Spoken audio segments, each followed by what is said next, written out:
Hello, আমি কবিতা aunty বলছি। আমরা এখন সমাজে যে পরিস্থিতির মধ্যে দিয়ে চলছি তা আর বলার নয়।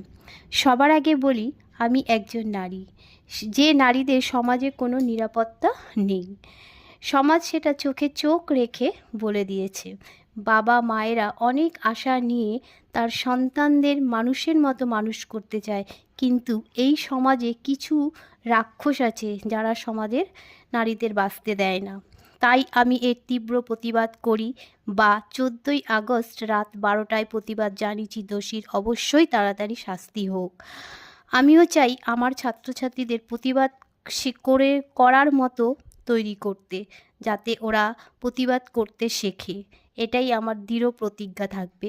এছাড়াও একটা বিশেষ অনুরোধ, কোনো উপদেশ নয়, যে প্রত্যেক গার্জেন বা বাবা মায়েরা নিজেদের দায়িত্বে সন্তানদের রাখার জন্যে, কারণ সমাজে আজকে নারীদের কোনো নিরাপত্তা নেই।